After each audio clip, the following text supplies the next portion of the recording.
The night before our divorce was supposed to be finalized, my husband climbed into my bed for the first time in nearly 6 months. I flinched as the mattress dipped under his familiar weight. The springs of our expensive memory foam mattress, a luxurious purchase from a time when we still believed in investing in our shared comfort, barely made a sound. But to my ears, it was deafening. "What are you doing?" I whispered, my voice tight, entirely devoid of the warmth that had once defined our marriage. He looked at me in the darkness of our sprawling master bedroom. The digital clock on the nightstand projected a faint, sterile blue light across his features. "Just one last time," he said softly, his voice carrying a fragile, almost tender cadence. Then, he placed his iPhone face-up on my nightstand, right next to the brushed nickel reading lamp. Less than a second later, the screen lit up, slicing through the heavy suburban darkness of our Naperville home. Before he could snatch it away, the lock screen notification flashed bright and clear. Did she sign everything yet? In that single, crystalline moment, lying next to the man I had loved fiercely and unconditionally for 14 years, the man whose laundry I had folded and whose child I had carried, a profound realization washed over me. The water was ice cold. My husband hadn't climbed into my bed because a lingering ember of love had suddenly flared up in the hollow cavern of his chest. He hadn't come seeking comfort or closure or forgiveness. He had climbed into my bed because he thought I was weak enough to succumb to his emotional manipulation one final time.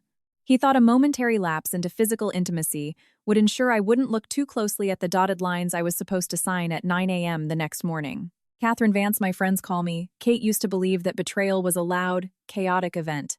I thought it arrived with the theatrical slamming of heavy oak doors, the cliché of cheap perfume on a customized dress shirt, or the hushed, pitying whispers of neighborhood wives over overpriced lattes at the local Starbucks. I had always assumed that marriages ended in spectacular, fiery catastrophes, the kind of public wreckage that people could point to and say, "Right there, that was the exact moment the foundation cracked." But true betrayal, as I learned at the age of 38, does not announce itself with sirens. It sneaks in on quiet feet. It arrives in the stretching silences over an organic chicken dinner. It manifests in unread iMessages left on read. It shows up in the separate grocery lists pinned to the same stainless steel refrigerator door. It breathes in the subtle, devastating way a husband no longer lifts his head from his laptop when his wife walks into the room. Our four-bedroom house in the upscale Illinois suburbs had once felt warm, chaotic, and vibrantly alive. There used to be messy, glue-stained middle school science projects drying on the quartz kitchen island. Muddy soccer cleats were perpetually discarded by the door of the mudroom. I remembered mornings when David would hum off-key to classic rock radio stations while brewing dark roast coffee before catching the Metra train into downtown Chicago. Now, the house felt like a staged property for a real estate open house, pristine, utterly devoid of warmth, a place where nobody actually lived. Our 13-year-old daughter, Penelope Penny to us, had started spending almost all her free time at her best friend's house down the street. Neither David nor I pressed her on it or asked unnecessary questions. Children, I've realized, are like human barometers. They always feel the atmospheric pressure dropping in a marriage long before the adults are willing to look up at the gathering storm clouds. I worked grueling 12-hour shifts as a surgical trauma nurse at Northwestern Memorial Hospital in the city. The relentless, bone-deep exhaustion that came from handing scalpels to surgeons and packing bleeding wounds had become my favorite coping mechanism. It was the easiest way to avoid thinking about the gaping, unpackable wound of my own marriage. David, meanwhile, worked as a senior portfolio manager at a massive private equity firm in the Chicago Loop.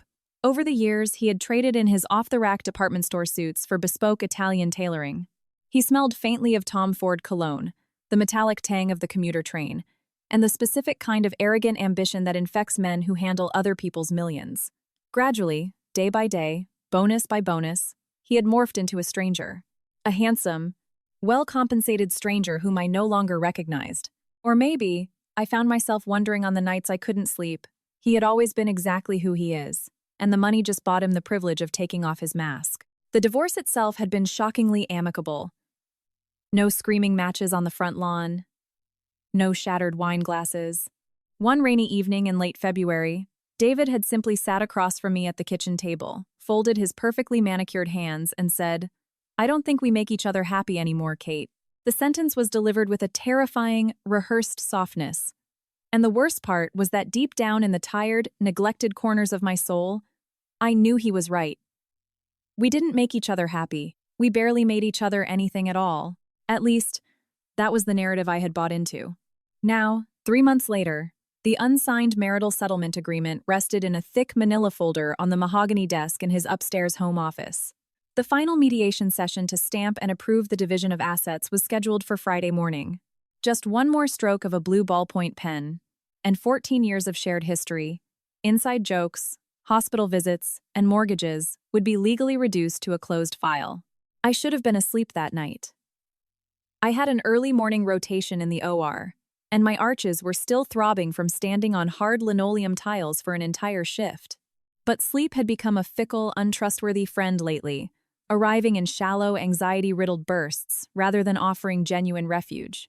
So, when David quietly pushed open the master bedroom door just past midnight, I sat up instantly, my heart hammering against my ribs. For a fraction of a second, my motherly instincts took over, assuming the worst. "Is it Penny?" I asked, my voice raspy. "She's fine. She's asleep," he whispered back. The bedroom was swallowed in shadows, illuminated only by the amber glow of the neighborhood street lamps filtering through the plantation shutters. David was standing there wearing faded gray sweatpants and a threadbare college t-shirt I hadn't seen him wear in at least 5 years. The sight of him dressed like that, so casual, so vulnerable, hit me with a sudden, forceful wave of nostalgia. It painfully recalled the eager, scrappy young man I had married, long before the corner office. The corporate bonuses and the emotional chasm had hollowed him out. "What are you doing here?" I asked again, lowering my voice so the sound wouldn't travel down the hall. Instead of offering a direct answer, David walked around the perimeter of the king-sized bed and lay down next to me. The mattress sank. My entire body went rigid, my muscles locking up defensively. We hadn't shared this bed since January. For months, David had been sleeping down the hall in the guest room. He leaned back against the tufted headboard, releasing a long, slow exhale that sounded like he was carrying the weight of the world. Then, he set his phone down on my nightstand. "Katie," he murmured, turning his head to look at me. Even in the gloom, the lines of stress around his eyes were visible. "Just one last time." Those 5 words slid into my chest like a shiv wrapped in silk. Despite the months of icy distance, despite the agonizing legal paperwork, despite the suffocating silence that had grown between us like a fungus, one small, pathetic, deeply humiliated part of my heart still loved him. I hated myself for it. I despised my own weakness. But love is stubborn. It doesn't just evaporate into the ether simply because it becomes inconvenient or painful. For several agonizing seconds, neither of us moved. I could hear the faint, rhythmic hum of the central air conditioning kicking on, and the distant, muted whoosh of a semi-truck out on the interstate. David's hand moved across the duvet, his fingers lightly brushing against my bare arm. The touch was hesitant, unsure. Before I could build a mental dam, the memories flooded in. I remembered our very first apartment in Aurora, Illinois, a cramped, drafty one-bedroom where we ate cheap delivery pizza sitting cross-legged on the carpet because we couldn't afford a dining table. I remembered the fierce, exhausting joy of holding Penny together in the glaring, fluorescent light of the maternity ward, both of us weeping with sleep-deprived awe. That is the profound cruelty of an ending. Your mind desperately insists on playing a highlight reel of the beginning. I swallowed hard, feeling a lump the size of a golf ball in my throat. Maybe this is just grief, I tried to rationalize. Maybe 2 people can fail each other spectacularly for years, and still mourn the beautiful thing they used to be. Maybe David just wants to say goodbye using the only physical vocabulary we have left. And then, his phone illuminated. The OLED screen cut through the darkness like a searchlight. Because it was mere inches from my face, because David had recklessly left his notification previews toggled on, and because the universe possesses a sick, deeply ironic sense of humor, I read the text message before his brain even registered that it had arrived. Did she sign everything yet? The message was from a contact saved simply as Victoria. A bone-deep, paralyzing cold swept through my veins. It wasn't hot. Blinding anger. Not at first. It was ice. The kind of absolute zero cold that starts in the pit of your stomach and radiates outward, numbing your extremities until the simple act of drawing a breath feels alien and labored. David lunged for the phone, but his reflexes were a fraction of a second too slow. I saw the exact moment the realization hit him. The geometry of his face shifted as he realized what I had just seen. Neither of us spoke. The silence in the room transformed from something melancholic into something heavily armed. I stared at him, and in the span of a single heartbeat, the entire emotional architecture of the evening rearranged itself in my mind. The pieces of the puzzle snapped together to reveal a hideous picture. The faded college t-shirt, the hesitant touch, the feigned exhaustion. This wasn't a moment of nostalgic weakness. This wasn't a man mourning his family. This was a calculated strategy. He had climbed into my bed to soften me up, to grease the wheels of my compliance, so I would blindly sign away my life the next morning. "Kate, wait." "No," he stammered, the smooth facade cracking. I yanked my arm away from him so violently that my elbow struck the headboard, sending a shockwave of physical pain up my shoulder. I welcomed the pain. It anchored me. David sat frozen, his hand gripping the iPhone so tightly his knuckles turned stark white under the blue light. The damage was catastrophic, and it was written all over his face. I didn't see the heavy guilt of a man caught hiding another woman. I didn't even see shame. What I saw in my husband's eyes was sheer, unadulterated panic. Panic that his timeline had been compromised. Panic that he had been caught one day too early. "What exactly were you hoping to achieve tonight, David?" I asked. My voice didn't shake. It was the calm, detached voice I used when a patient began hemorrhaging on the operating table. "It's not what you think," he blurted out. I let out a harsh, breathless scoff. I imagine every cheating husband in America has uttered those exact words at some point. There was no humor in my sound. "Did she sign everything yet?" I repeated, enunciating every syllable slowly, letting the ugliness of the words hang in the air between us. "That is what she texted you while you were trying to get into my bed." David rubbed a hand aggressively over his jaw, his eyes darting around the dark room looking for an exit strategy. "Victoria works with me. She's an associate at the firm. She knows the final mediation is tomorrow morning, and she was just checking in to see if the paperwork was done. It's a complicated work thing." "No," I said, my voice dropping to a dangerous whisper. "I think it's actually remarkably simple." David started talking rapidly, his tone a mix of defensive backpedaling and cautious appeasement, but the words turned into white noise. I wasn't listening. Something fundamental inside my chest was dying, and something entirely new, something forged in steel, was taking its first breath. Until this very night, I had genuinely believed the narrative he fed me. I believed our marriage was ending because two people had grown apart in a sad but fundamentally human way. I thought we were victims of time, stress, and a loss of connection. Now, staring at the man scrambling to explain away a text message, I saw a truth far uglier. Someone else was waiting for my signature. Someone else was impatiently waiting for me to exit stage left without making a scene. And suddenly, the dam broke. All the strange, disjointed anomalies of the past few months that I had stubbornly ignored came rushing into focus. I remembered how David had aggressively pushed for private mediation instead of hiring aggressive litigators. I remembered his unnatural, zen-like calm regarding the division of our physical property. I recalled the subtle, insidious pressure he applied to keep the process moving quickly. The way he had gently patronized me, insisting I didn't need to hire my own forensic accountant because we're adults. "Kate, we don't need to waste money fighting like animals." A horrifying, sickening thought clicked perfectly into place in my mind. What if the divorce settlement isn't just unfair? What if it's a robbery? David reached out, his hand hovering inches from my knee. "Kate, please. Just let me explain." But for the first time in 14 years, I didn't want my husband's explanations. I didn't want his apologies or his comforting lies. I wanted the truth. And in the deepest, most intuitive part of my gut, I already knew that the truth was going to cost far more than my marriage. I did not sleep a single minute after David left the master bedroom. Around 1:30 a.m., he had quietly picked up his pillow and retreated to the guest room down the hall. He went without a fight, without raising his voice, without a single apology. Somehow, his immediate surrender felt infinitely more insulting than if he had screamed at me. It meant he knew there was no defense to mount. I sat propped up against the headboard for hours, long after the sliver of yellow light from the hallway disappeared under the crack of my door. The house was entombed in silence, save for the low hum of the refrigerator 2 floors down, and the occasional creak of the hardwood settling in the chilly Illinois night. My mind played the text message on an endless, torturous loop. "Did she sign everything yet?" "Not." "How are you holding up?" Not, "Are you okay?" Not even, "Do you still love her?" The message was chillingly transactional. It was impatient, businesslike, the tone of someone waiting for a FedEx delivery confirmation so they could claim their package. I stared blindly at the ceiling until almost 3 a.m., and somewhere in the purgatory between bone-crushing exhaustion and total humiliation, my grief began to mutate. It stopped being a soft, weeping thing. It crystallized. It grew sharp edges. It became highly focused. For months, I had internalized the blame for the failure of our marriage. I had agonized over my shortcomings.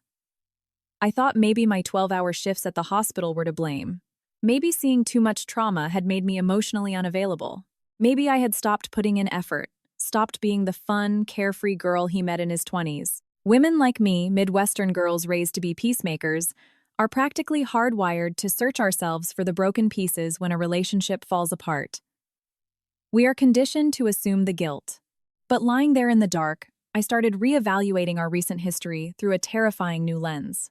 I remembered David insisting on refinancing the Naperville house 2 years ago, claiming the interest rates were too good to pass up. I remembered him suddenly taking over the micromanagement of our Vanguard investment portfolios, aggressively discouraging me from looking at the statements because financial jargon just stresses you out, babe. Let me handle the boring stuff. At the time, I had interpreted his behavior as an act of service. A husband taking care of his stressed-out wife. Now, illuminated by the glow of a mistress's text message, it looked like a meticulously executed containment strategy. It looked like financial control. By 6 a.m., I had made a decision. For the first time in nearly 8 years of nursing, I called the charge nurse at Northwestern and called in sick, faking a migraine. Then, I waited for David to leave for work. He came downstairs around 7:30 a.m., looking immaculate in a tailored navy blue suit, carrying the same expensive leather briefcase he had used for years. His expression was guarded, carefully schooled into a mask of polite neutrality. I was standing at the kitchen island, pouring a cup of black coffee from the drip machine. I didn't turn around when I heard his leather Oxfords on the hardwood. "Good morning," he said, his tone thick with caution. The sheer mundanity of the greeting almost made me burst into hysterical laughter. "Morning," I replied flatly. David shifted his weight, adjusting his tie. "About last night. Kate, I'm tired, David." I cut him off, keeping my back to him. That part, at least, was the absolute truth. I felt 1,000 years old. He studied my profile, clearly trying to run a risk assessment. He was trying to gauge the blast radius of the damage. But I kept my face blank, exhausted, completely unreadable. Years of working in a level 1 trauma center had taught me how to compartmentalize. I knew how to project calm when someone's chest cavity was open and alarms were screaming. I could handle a cheating husband in a suburban kitchen. I don't want us to make this process any uglier than it has to be, David finally said, his voice dripping with faux concern. I slowly turned and looked at him over the rim of my ceramic coffee mug. I stared into the eyes of the man who had promised to love and protect me. "I don't want it to be ugly either," I lied smoothly. His shoulders visibly dropped in relief. He thought he had dodged a bullet. He thought the crisis was averted. I'm sorry. Not, I can explain. Just a thinly veiled warning disguised as a plea for peace. At 8:15 a.m., David backed his BMW out of the driveway and disappeared down the elm-lined street toward the train station. I waited exactly 10 minutes, watching the clock on the microwave, before I set my coffee down and walked upstairs to his home office. My pulse was thudding so hard against my eardrums that my fingertips tingled with adrenaline. The office still smelled faintly of his Tom Ford cologne and the metallic ozone of printer ink. Everything in the room was aggressively organized. The desktop was clear of clutter, framed credentials and degrees hung on the wall. The bookshelves were lined with thick, hardcover books on corporate leadership, market disruption, and stoicism. The kind of books finance guys buy mostly to impress other finance guys on Zoom calls. The morning sunlight slanted through the faux wood blinds, illuminating the thick gray manila folder sitting precisely where I remembered it. The marital settlement agreement. I walked over, pulled out the heavy leather desk chair, and sat down. I opened the folder. On the surface, to a layman's eyes, the paperwork seemed equitable, generous even. The house in Naperville would be sold, and the equity split 50-50. The primary 401k accounts were divided. Joint custody of Penny was outlined with reasonable, flexible terms. I was set to receive a fair alimony payout for the next 5 years. But as I flipped through the appendices outlining our asset disclosures, a prickle of unease crawled up my spine. I opened the bottom drawer of David's filing cabinet. It was locked, but David was a creature of habit. The spare key was taped to the underside of the middle drawer. I unlocked it and pulled out the thick accordion folders containing our old joint tax returns from 3, 4, and 5 years ago. I carried the boxes downstairs to the dining room table. I spread out the old W-2s, the 1099s, the mortgage documents, and the brokerage statements, cross-referencing them with the disclosure forms in the divorce agreement. The longer I looked, the colder my blood ran. 2 massive investment accounts held with an obscure boutique brokerage firm accounts that had been listed on our tax returns 3 years ago were entirely missing from the current divorce disclosures. I did the math on a legal pad. Over $850,000. Gone. Vaporized. Scrubbed from the official record as if they had never existed. I sat frozen in the dining room chair as the morning sun crept across the oak floors. $850,000. This wasn't a clerical error. This wasn't an oversight by an overworked paralegal. This was a deliberate, calculated concealment. My first instinct was violent denial. David could be arrogant. He could be emotionally vacant. He could be selfish. But hiding almost $1 million in joint marital assets to defraud his wife during a divorce? That crossed a psychological threshold. That wasn't just falling out of love. That was criminal malice. Then, another memory surfaced, bobbing to the top of my mind like a corpse in a river. 3 weeks ago, David had casually poured me a glass of Pinot Noir and mentioned that we should waive the formal discovery process. Forensic accountants and lawyers just bleed you dry, Kate. They manufacture drama to bill hours. Let's just trust each other and do this cleanly. At the time, I had thought he was being mature. Now, looking at the gaping hole in our financial portfolio, I realized he was treating me like a mark. He wanted me blindfolded. By noon, I was no longer sitting at my dining room table. I was sitting in a sleek, glass-walled law office in downtown Chicago, directly across from a high-powered divorce litigator named Margaret Sterling. Margaret was in her early 50s. She wore a sharp, cream-colored Armani suit and possessed the kind of effortless, terrifying elegance that commands a room within 3 seconds. Her eyes were sharp and unblinking behind wire-rimmed glasses. I had found her by calling the most ruthless orthopedic surgeon at my hospital, asking who he used for his 3rd divorce, and cashing in years of professional favors to have him personally bypass her waitlist for an emergency consultation. I slid my legal pad and the stack of tax returns across her massive glass desk. After reviewing the documents in total silence for 10 excruciating minutes, Margaret took off her glasses, folded them neatly, and leaned back in her ergonomic leather chair. She looked at me with an expression of deep, cynical understanding. Mrs. Vance, how intimately involved were you with your family's finances? I offered a pathetic, humorless smile. Obviously not at all. My husband handled the investments. I worked 12-hour shifts at the hospital. I paid the utility bills and bought the groceries. I trusted him. Margaret tapped a manicured fingernail against the missing brokerage statements. An $800,000 discrepancy does not vanish due to a rounding error. Money leaves a trail. It's like blood at a crime scene. You just need the right chemicals to make it glow. I felt a hot flush of embarrassment crawling up my neck. I should have paid closer attention. I feel so stupid. Stop, Margaret said, her voice snapping like a whip. You are not stupid. You trusted the man you married. That makes you human. But right now, we need you to stop being a trusting wife and start being a very cold, very calculating plaintiff. Hearing another woman validate my reality made the tears finally threaten to spill, but I aggressively swallowed the lump in my throat. Crying wouldn't get my money back. Margaret pulled out a magnifying glass, an actual magnifying glass, and leaned closely over a line item on one of the more recent bank statements I had managed to pull from our joint checking. Tell me, Kate, Margaret murmured, not looking up. Do you know who or what VK Consulting LLC is? I blinked, thoroughly confused. No, I've never heard of it. Margaret slid the statement toward me, pointing with a silver pen. Over the last 14 months, there have been bi-weekly wire transfers from a secondary checking account into this LLC. The payments are categorized as business consulting fees. I ran a quick database search while you were filling out the intake paperwork. She handed me a printout from the Illinois Secretary of State website. The registered agent for VK Consulting LLC was Victoria Kingsley. The air vanished from my lungs. The name from the text message. The woman who wanted to know if I had signed my life away yet. She works with him, I whispered, the words tasting like ash in my mouth. At the firm? Margaret's expression didn't change. I would venture to guess she is doing a lot more than working with him. Husbands who plan to leave their wives don't just wake up one day and walk out. They plan.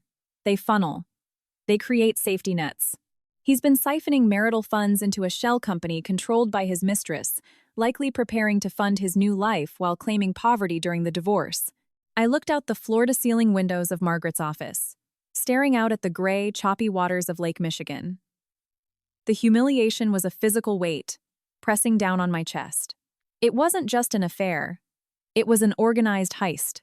Suddenly, dozens of innocuous moments from the past 2 years rearranged themselves into a parade of red flags. David's sudden increase in client dinners that ran until midnight. The weekend networking retreats in Miami. His abrupt obsession with keto diets and CrossFit. His sudden, hyper-vigilant attachment to his phone.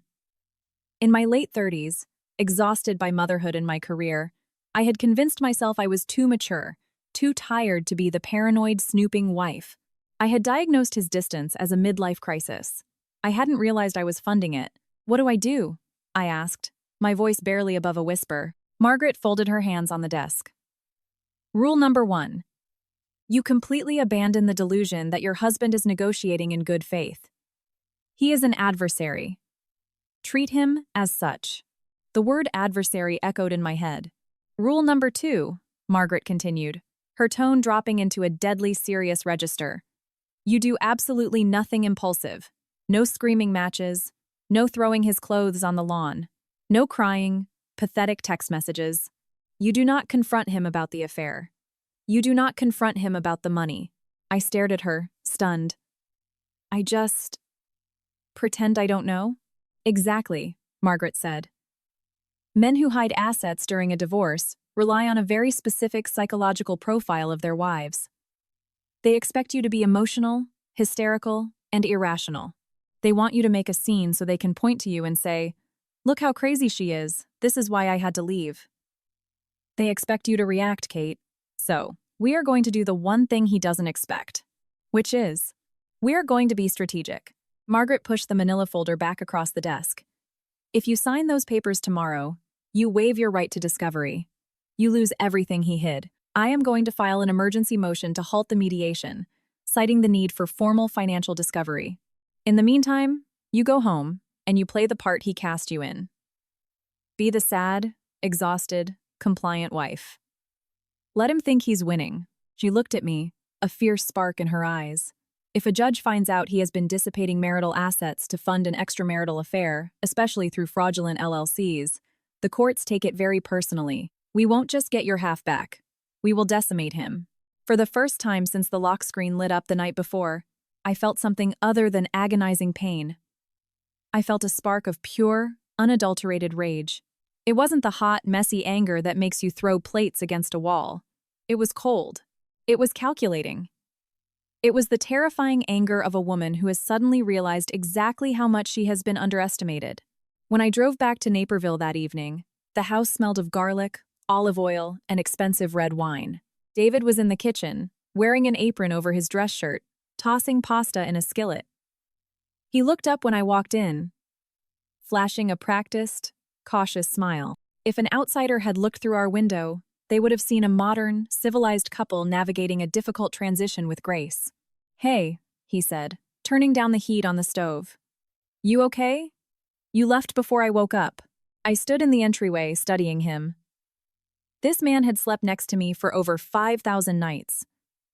He knew that I took my coffee with a splash of oat milk. He knew the exact tone of voice to use when Penny was having a panic attack about a math test. He knew my hands sometimes shook after a brutal shift in the trauma ward, and he used to hold them until the tremors stopped. And somewhere along the way, he had used all that intimate knowledge to build a psychological profile of me. He used it to manipulate me into walking away quietly while he robbed our family blind. That realization hurt worse than the affair. I set my purse down on the bench. I let my shoulders slump, perfectly mimicking the bone-deep exhaustion I had felt yesterday. It was a really hard shift, I sighed, rubbing my temples. I'm just so tired, David. I saw his chest visibly deflate with relief. The threat level had returned to 0.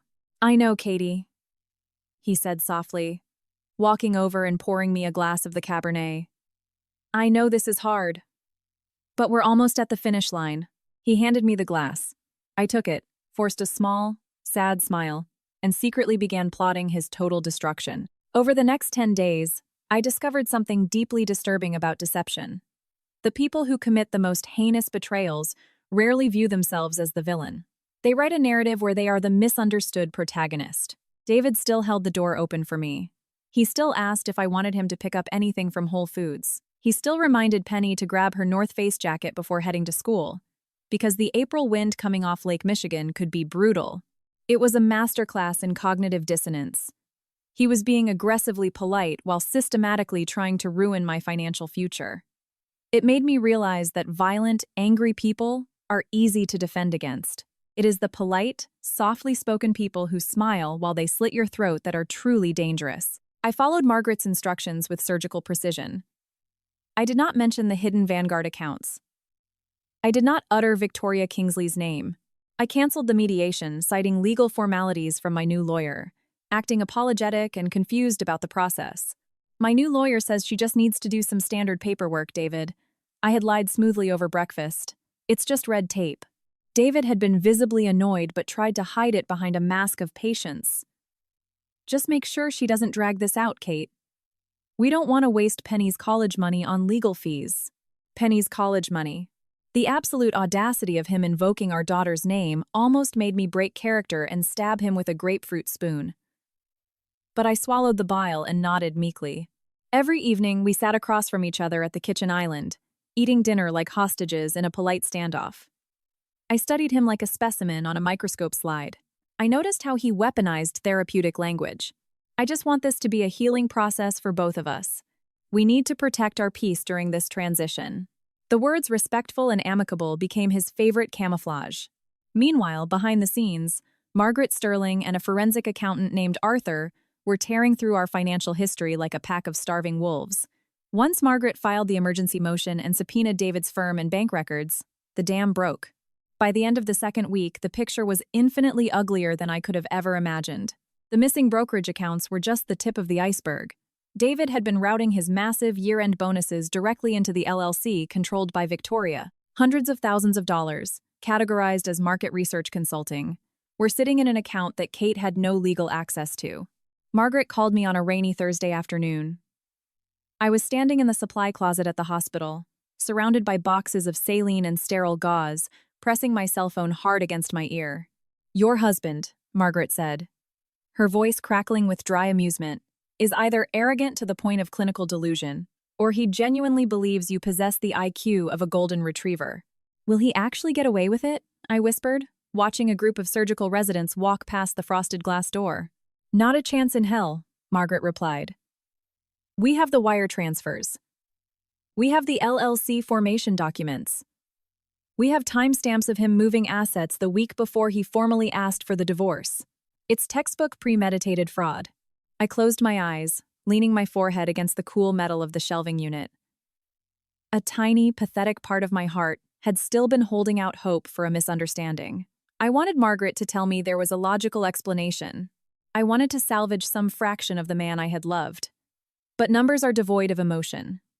They do not lie, they do not gaslight, and they do not make excuses. And David's numbers were grotesque. That evening, David came home in a surprisingly jovial mood. He loosened his silk tie, tossed his keys into the ceramic bowl by the door, and walked into the living room where I was folding laundry. I booked a table for us tomorrow night, he announced casually. I paused, a pair of Penny's socks in my hand. A table? What for? Dinner. At Chicago Cut Steakhouse in the city, he said, naming one of the most absurdly expensive restaurants on the river. He shrugged, trying to play it cool. I just thought, before the rescheduled mediation next week, we should sit down. Break bread. Make sure we're still on the same page. A gesture of goodwill. I almost laughed out loud at the sheer transparency of it. He was feeling the heat of Margaret's subpoenas. He knew my lawyer was digging, and he was terrified. He was trying to take me to an expensive, dimly lit restaurant, ply me with a $300 bottle of wine, and manipulate me into calling off my attack dogs. "Sure, David," I said, my voice soft, submissive. "That sounds nice." For a fleeting second, he looked profoundly relieved. He thought he still had the remote control to my emotions. The steakhouse was a temple of corporate excess. Floor-to-ceiling windows overlooked the dark, glittering water of the Chicago River. The dining room hummed with the low, aggressive chatter of wealth men in bespoke suits drinking rare scotch, couples pretending not to hate each other over dry-aged ribeyes. I wore a simple black cashmere wrap dress. I applied just enough makeup to look presentable, but left dark circles under my eyes to maintain the illusion of my emotional fragility. When I slid into the leather booth, David ordered a bottle of expensive Bordeaux without asking what I wanted. "You look nice, Kate," he offered, pouring the wine. "Thank you." For the first 20 minutes, we played the game. We talked about safe, sterile topics. Penny's upcoming track meet, the landscaping issues at the house. Who was going to keep the golden retriever? I was. The conversation felt surreal, like two understudies reciting lines from a play they hadn't fully memorized. When the waiter cleared our salad plates, David shifted gears. He leaned forward, resting his forearms on the white tablecloth, adopting his serious, caring husband posture. "I know this delay with the lawyers has been stressful, Katie," he said, his voice dropping into a register of intimate concern. "But I really think we've handled this whole tragedy better than most people. We're keeping it civilized." There it was again, the narrative he desperately needed me to validate. "We are civilized. You are not a victim. I am not a villain." I took a slow sip of the Bordeaux, letting the heavy, tannic liquid coat my tongue. I looked him dead in the eyes. "Do you really believe that, David?" He blinked, thrown off by the directness of the question. He had expected me to nod and agree. Yes. Don't you?" "I asked if you think you've been fair to me," I pushed, keeping my voice dangerously low. A shadow of genuine irritation crossed his handsome face. He didn't like going off script. "I think," he said carefully, parsing his words like a politician, "that we both made mistakes. Marriages don't end in a vacuum, Kate. It takes two people to drift apart." The sheer, staggering narcissism of the statement made my blood boil. 14 years of loyalty, of raising his child, of working night shifts to pay our rent when he was an unpaid intern, reduced to a vague mutual failure. All while he was actively funneling our life savings to a 20-something associate. But I didn't scream. I didn't throw my wine in his face. Margaret's voice echoed in my head. "Let him think he's winning." I lowered my eyes, performing a perfect facsimile of a defeated woman. "I suppose you're right," David exhaled, a smug, satisfied micro-expression flashing across his face. He reached across the table and patted my hand. Watching him underestimate me in real time was the most liberating experience of my life. I realized then that David's greatest weakness wasn't his greed or his infidelity. It was his hubris. He suffered from a terminal case of arrogance. He genuinely believed he was the smartest person in any room he walked into, and he believed he could control the emotional temperature of any woman. The following Tuesday, Margaret uncovered the detail that finally broke my heart into unmendable pieces. I was sitting in my car in the parking lot of a Target, the engine idling against the late spring chill, when she called. "Are you sitting down, Kate?" Margaret asked. Her tone was completely stripped of its usual sardonic humor. It was flat. Clinical. My stomach dropped into my shoes. "I'm in my car." "What is it?" "It's Penny's 529 college savings plan," Margaret said. A heavy, suffocating silence filled the cabin of my SUV. I gripped the leather steering wheel until my knuckles ached. "What about it?" "It's been decimated," Margaret said softly. For a few seconds, my brain simply refused to process the English language. "That's impossible. That's a restricted educational account. We've been putting money in there since the day she was born." "I know," Margaret said, her voice filled with a rare, genuine pity. "But David was the custodian on the account. Over the last 18 months, he has executed a series of non-qualified withdrawals. He took the tax penalty. He drained nearly $150,000 from your daughter's college fund." I stared out the windshield at a woman loading diapers into a minivan, but my vision went blurry. Where did it go? I choked out, though my gut already knew the answer. It went into the VK Consulting LLC. It looks like he used it to secure the down payment on a luxury condo in the West Loop. I dropped my phone. It clattered into the passenger footwell. I clamped both hands over my mouth to stifle the scream that clawed its way up my throat. It wasn't about the money. Not really. I was a nurse. I could work overtime. I could take out loans. I could make sure Penny went to college. It was the breathtaking moral bankruptcy of the act. Affairs are inherently selfish. Hiding marital assets is criminal and cruel.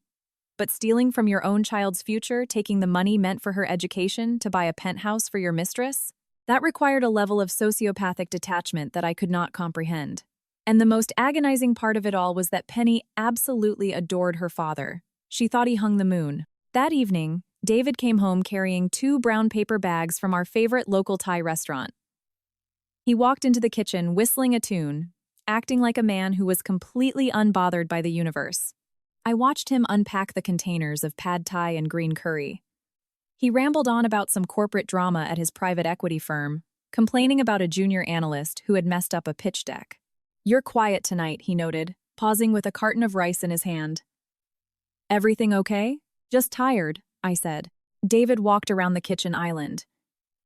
He leaned in close, lowering his voice into that fake, soothing tone he loved to use. "I know the lawyer stuff is dragging out, Kate, but it'll all be over soon. A few more days and we can both move on." The words didn't sound comforting anymore. They sounded like a threat. I looked at him, picturing the life he was secretly building.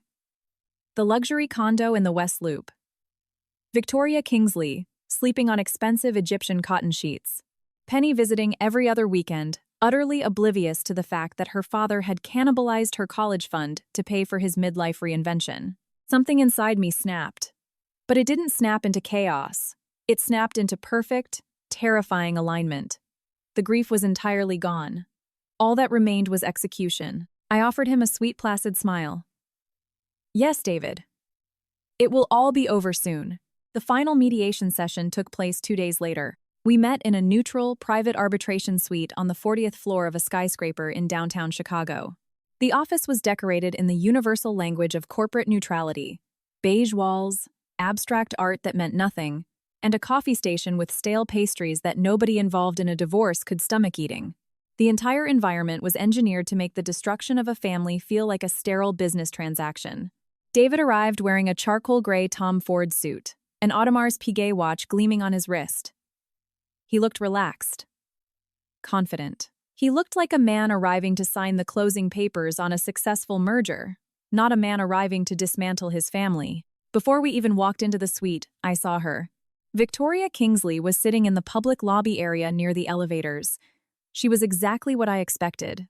She was maybe 28, tall, aggressively manicured, dressed in head-to-toe designer athleisure. She possessed the specific, heavily curated beauty of women who view attractiveness as a competitive sport. She was scrolling through her iPhone, pretending not to look toward the glass doors of the mediation suites. She was waiting for him. For a brief, absurd moment, I actually felt a pang of pity for her. Women like Victoria always believe they are the starring role in an epic, forbidden love story. They stand dangerously close to ground zero of a nuclear detonation, convinced the fallout won't give them radiation poisoning. She actually believed she was winning a prize. Just before we entered the conference room, David placed a warm, heavy hand on my lower back. "Whatever happens in there today," he said, using his deepest, most earnest voice, "I want you to know that I still care about you. We need to stay united for Penny." I looked down at his hand on my back. Then I looked up into his eyes. For the first time since I read that text message in the dark, I felt absolutely no desire to protect him. "Of course, David," I said smoothly. Then I walked into the room, carrying enough financial evidence to carpet bomb his entire existence. I used to fantasize about revenge. In my darkest moments over the past few weeks, I had imagined screaming at him, throwing coffee in his face, publicly humiliating him. I wanted to see him experience the same suffocating panic he had subjected me to. But when the moment finally arrived, the room was remarkably, brutally quiet. Margaret and I sat on one side of a massive mahogany table. David and his lawyer, Ian Bradley, A silver-haired $900 an hour shark sat opposite us. The mediator, an older retired judge, sat at the head. For the first 45 minutes, everything proceeded exactly according to David's script. We discussed the sale of the Naperville house. We outlined the custody schedule for Penny. The language used by the lawyers was dry, technical, and entirely devoid of emotion. David spoke confidently, occasionally casting a sympathetic, patronizing glance in my direction to check if I was holding up okay. I made sure to look appropriately subdued. I kept my shoulders hunched, staring blankly at my legal pad. Then, the mediator turned the page on his binder. All right, moving on to the final division of liquid assets and investment portfolios. Ian Bradley, David's lawyer, slid a printed spreadsheet across the table. My client maintains that the proposed settlement offers a generous, equitable split of the known marital estate. We are prepared to finalize. Margaret Sterling did not touch the spreadsheet. She slowly, deliberately took off her reading glasses. I'm sure your client believes that, Ian, Margaret said, her voice dripping with lethal politeness. I saw David shoot a quick, confused look at his attorney. Margaret unclasped her leather briefcase. With the slow, measured drama of an executioner laying out their tools, she pulled out a thick stack of printed financial statements and laid them in the center of the table. The sharp slap of the paper hitting the wood echoed loudly in the quiet room. These Vanguard accounts, Margaret said evenly, tapping the top page, were noticeably absent from Mr. Vance's disclosures. David went completely still. The subtle, confident, relaxed posture he had maintained all morning vanished. Ian Bradley frowned, pulling his reading glasses down his nose. Excuse me, what accounts? Margaret slid another stack of papers forward. As are these. I sat perfectly still, my hands folded in my lap, and watched the exact moment my husband realized his world was collapsing. It wasn't cinematic. He didn't gasp, but the blood completely drained from his face, leaving his skin a sickly, ashen gray. A muscle in his jaw began to jump frantically. His hands, resting on the table, curled into tight fists. Ian Bradley quickly scanned the documents, his professional demeanor slipping into genuine alarm. David, there must be some sort of misunderstanding here, he muttered to his client. A misunderstanding. I almost laughed. There is no misunderstanding, Margaret said, her voice slicing through the room like a scalpel. My forensic accountant has traced over $850,000 in undisclosed marital assets. Funds that were systematically moved out of joint accounts in the months leading up to the divorce filing. Ian Bradley turned slowly to look at David. The lawyer's eyes were hard, furious. He had just realized his client had lied to him, effectively making him an accessory to a fraud scheme in front of a retired judge. Why am I seeing this for the first time? Ian hissed. David's composure shattered. He looked cornered. Those are corporate holdover accounts, he stammered, his voice rising in pitch. They're tied to my firm's performance bonuses. They aren't liquid. They are liquid, and they were funded by marital income, Margaret interrupted sharply. The silence in the room was absolute. The mediator was staring at David with a look of profound professional disgust. In that moment, I realized something vital. True power isn't loud. True power doesn't scream or throw tantrums. True power is quiet. It is the meticulous compilation of evidence. Ian Bradley took off his glasses and rubbed the bridge of his nose. David, you failed to disclose nearly $1 million in assets during a legal discovery process. This is extremely serious. It's more complicated than it looks, David pleaded, looking desperately around the room. He actually looked at me, his eyes begging me to intervene, to save him like I always did. The betrayal in his look would have been hilarious if it wasn't so pathetic. He felt betrayed by me. Margaret didn't give him a second to breathe. Actually, Mr. Vance, it is remarkably simple, but we haven't reached the complicated part yet. She pulled out a third folder, this one bright red. We have also documented 26 separate wire transfers, totaling over $200,000, routed to a shell company called V.K. Consulting LLC. Margaret paused, letting the name hang in the air like a guillotine blade. An LLC registered to a Victoria Kingsley. The name hit the table like a live grenade. Ian Bradley closed his eyes, exhaling a long, defeated breath. He knew his case was dead. David looked like he was going to vomit. He physically recoiled from the table. I looked at him, and the final piece of the puzzle fell into place. David had never genuinely expected consequences. Men who live their lives wrapped in the protective bubble of wealth and corporate privilege often confuse delayed consequences with permanent immunity. He thought his charm, his suits, and his smooth talking would magically insulate him from the law. Ian Bradley leaned in close to David, whispering furiously, though in the quiet room, we could all hear him. Please tell me you did not use marital funds to finance an extramarital affair. David didn't answer. There was no answer that could save him. The mediator called for an immediate recess so opposing counsel could confer with their client. As I walked out of the conference room to get a cup of water, David bolted after me into the hallway. The lawyers remained inside, arguing over the smoldering ruins of the settlement. David caught my arm near the restrooms. His face was entirely stripped of its polished, corporate veneer. He looked frantic, naked, desperate. Kate. He hissed, looking around nervously to make sure nobody was listening. Kate, please. Don't do this to me. You're going to ruin me. The sentence stunned me. Not because of what he said, but what he omitted. Not, I am so sorry. Not, I know I hurt you. Not, I was wrong. Just pure, unadulterated panic that he was going to be punished. I pulled my arm out of his grasp, stepping back into the cold, air-conditioned hallway. I didn't do anything to you, David. You did this to yourself. You don't understand how messy this is going to get, he pleaded, running a trembling hand through his perfectly styled hair. If my firm finds out about the LLC, Kate, it's a massive compliance violation. They could fire me. I stared at him. The man I had spent a decade and a half loving.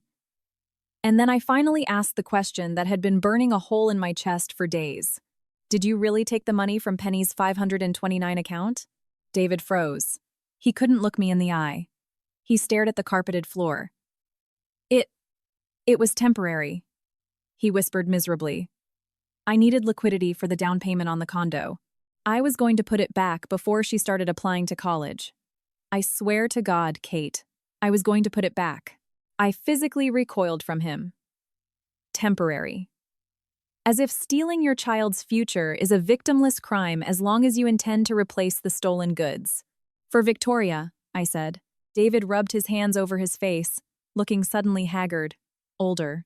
It wasn't even about her, he confessed, his voice cracking. I let out a short, hollow laugh. That's the tragic part, David. I don't think you even know what it was about anymore. He looked up at me, his eyes red-rimmed. She made me feel. He swallowed hard. She made me feel important, Kate. I felt like I was losing my edge. I felt like an ATM machine in our marriage. She looked at me like I was a god. The honesty of that statement hit harder than any lie he had told. It wasn't some grand, sweeping romance. It wasn't an uncontrollable passion that swept him off his feet. It was pure, pathetic vanity. He had detonated a 14-year marriage, traumatized his teenage daughter, and risked his entire career, simply because a 20-something girl made him feel like a big shot. He had traded everything real in his life for the cheap thrill of an ego boost. I looked at him standing there in his expensive suit, terrified of losing the money he had tried to steal from me. And to my shock, I didn't feel rage. I didn't feel love. I felt pity. I hope you figure yourself out someday, David, I said quietly. Then I turned and walked back into the conference room. When the session resumed, the negotiations were a bloodbath. Ian Bradley, now in full damage control mode, knew he had zero leverage. Margaret methodically laid out our demands. I would receive 70% of all liquid assets, including the hidden accounts. I would keep the Naperville house until Penny graduated high school, at which point David would pay the mortgage. David was required to immediately refund the 529 college account, plus the tax penalties, using his own restricted stock units. And I retained the right to reopen Financial Discovery if a single dime was unaccounted for. David signed the new agreement with hands that shook so badly he could barely hold the pen. The irony was profoundly poetic. He had climbed into my bed to try and rush my signature. In the end, he was the one backed into a corner, desperately signing away his wealth to avoid a massive fraud trial. When I walked out of the skyscraper into the late afternoon Chicago sun, I saw Victoria Kingsley still standing by the elevators in the lobby. David walked out a few paces behind me. He immediately went to her, grabbing her by the elbow and speaking in rapid, urgent whispers. I couldn't hear the entire conversation over the noise of the lobby, but I caught enough. Not here, David was saying frantically. You said it was handled. Victoria hissed back, looking panicked. You said she didn't know. I kept walking, pushing through the revolving glass doors onto Wacker Drive. I had realized another painful truth about affairs. The fantasy only survives as long as the betrayed spouse absorbs the collateral damage. The moment the cheaters have to face the real-world consequences of their actions, the romance evaporates. The wind whipping off the Chicago River was cold, but for the first time in months, I didn't feel the chill. As I walked toward the parking garage, my phone vibrated in my purse. A text from David. Can we please talk tonight? I stared at the screen for 3 seconds. Then, I swiped left, blocked his number, and put the phone back in my bag. For 14 years, I had organized my entire existence around managing David Vance. I managed his moods, his career anxieties, his diet, his schedule, his ego. Standing alone on the bustling Chicago sidewalk, I realized with absolute clarity that I was no longer employed in that position. I was fired, and I was thrilled. That was the true end of the marriage. Not the signatures on the legal documents, but the exact moment I put down the heavy, exhausting emotional luggage he had forced me to carry for a decade. The fallout in the weeks that followed was swift and merciless. 3 weeks after the mediation, David resigned to pursue other opportunities, the polite corporate euphemism for being fired. During the divorce proceedings, Margaret Subpoena of the LLC had triggered an internal compliance audit at his private equity firm. The firm discovered the consulting fees he had been routing to an associate he was sleeping with. In the post-MeToo era of corporate finance, routing money to a subordinate via shell companies is a fireable offense. Victoria Kingsley resigned 2 days later and quietly moved back to wherever she had come from. The suburban rumor mill of Naperville works with terrifying efficiency. The scandal bled out onto the sidelines of travel soccer games, country club dining rooms, and school PTA meetings. People I barely knew would look at me with a mixture of pity and morbid curiosity in the grocery store aisles. David moved out of the luxury condo in the West Loop. He could no longer afford it without his corporate salary and bonuses, and rented a sterile, depressing 2-bedroom apartment out in the distant suburb of Schaumburg. He had to sell the BMW to cover his legal fees. And for the first time in 15 years, I lived in a house that was emotionally quiet. At first, the silence in the massive Naperville house was intimidating. It felt like a ringing in my ears. But slowly, gently, I began to fill the space. One Sunday morning in late May, I was standing barefoot in the kitchen, brewing a pot of cheap diner-style coffee, the kind I actually liked, rather than the bitter espresso David always insisted on buying.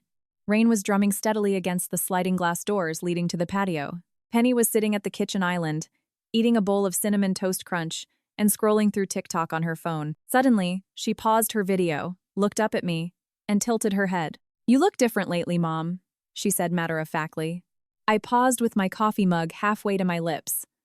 I felt a spike of panic, wondering if she was sensing my lingering trauma. "Different bad or different good?" Penny shrugged. A classic teenage gesture of indifference. "Different good. You just seem lighter, I guess." That comment stayed with me for the rest of the month. Because children don't just sense the storms in a marriage. They also sense when the sky finally clears. The divorce decree arrived in the mail in early June. There was no dramatic courtroom scene, no sweeping cinematic monologue. It was just a thick manila envelope containing court-stamped documents. I stood in my driveway next to the mailbox, holding the legal proof that a 14-year chapter of my life was permanently closed. Underneath the heavy, lingering sadness, I felt a profound sense of relief. It was the specific kind of relief a patient feels waking up in the recovery room after the surgeon has finally excised a tumor that was slowly killing them. It hurts to breathe, but you know you are going to live. That evening, my phone rang. It was an unknown number, but I recognized the Schaumburg area code. Against my better judgment, I answered it. "Hello? Hey, Kate." David's voice came through the speaker. He sounded thin, hollowed out. He had lost the booming, confident cadence that used to fill a room. "Hi, David." A long, heavy silence stretched across the cellular network. "I heard Penny got accepted into the summer journalism program at Northwestern," he finally said. "She did. She's really excited about it."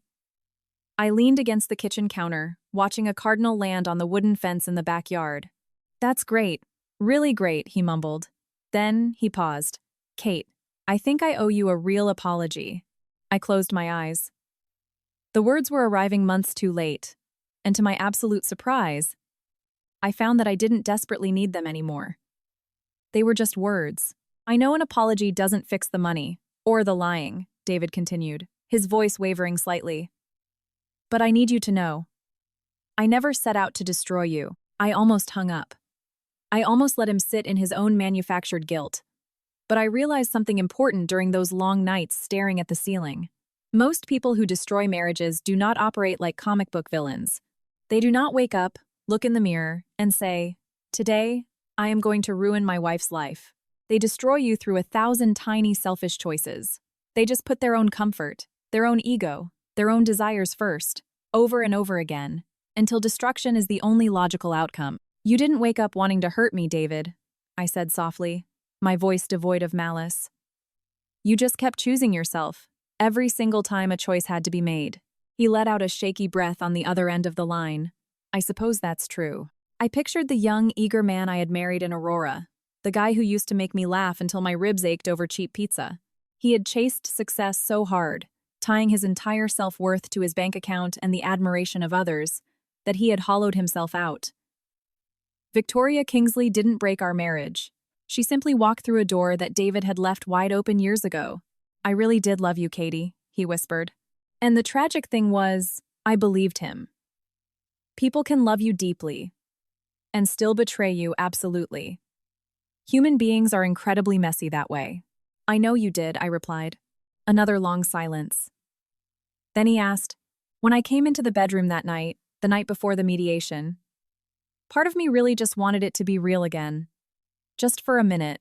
I looked down at the small ceramic dish next to the kitchen sink, where I used to keep my wedding ring when I did the dishes. The dish was empty now. "And the other part of you?" I asked. David sighed, a sound of total defeat, panic. "I was just so scared of losing the money, scared of failing, scared of getting caught." I realized then that I was entirely free of him. I felt no urge to yell, to cry, or to comfort him. "I hope you find peace, David," I said truthfully. He offered a sad, self-deprecating laugh. "I think that might take the rest of my life." I hung up the phone. I stood alone in the kitchen, listening to the rain. And for the first time in years, I didn't feel lonely. By August, I put the massive Naperville house on the market.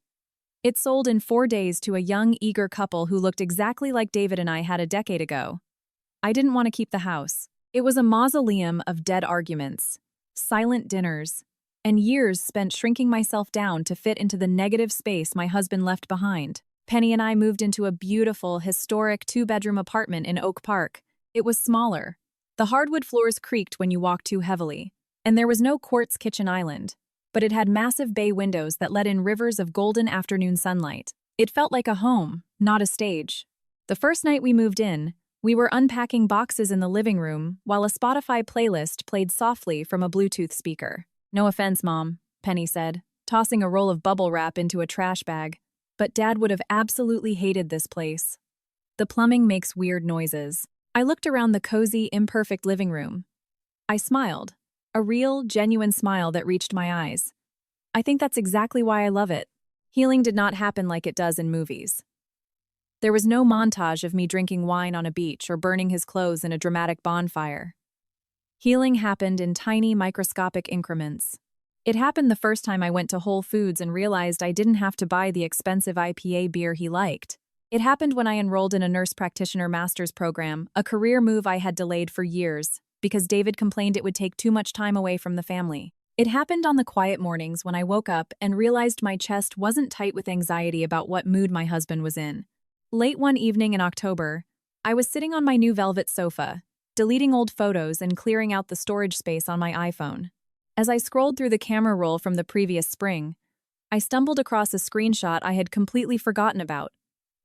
It was a picture of a lock screen. Did she sign everything yet? When I had taken the screenshot months ago, looking at those words had made me physically nauseous. It had felt like staring into the barrel of a loaded gun. Now, looking at the glowing pixels in the quiet comfort of my Oak Park apartment, it just made me profoundly sad. Not sad for myself, but sad for the woman I used to be, the woman who believed that loyalty was guaranteed simply because you shared a mortgage. Sad for a man who traded his family for an ego trip and ended up with nothing. sad at how easily people destroy beautiful things for the illusion of control. I looked at the screenshot one last time, taking a deep breath of the cool autumn air drifting through the open window. Then, I pressed the trash can icon. Delete photo. I didn't delete it because I forgave him, or because he deserved absolution. I deleted it because carrying around the evidence of your own betrayal is just a way of letting the person keep hurting you. Revenge is satisfying for a moment, but true indifference is the ultimate liberation. I set my phone down on the coffee table. From Penny's bedroom down the hall, I heard her burst into laughter while talking to a friend on FaceTime. She was safe. She was healing. She was still capable of joy.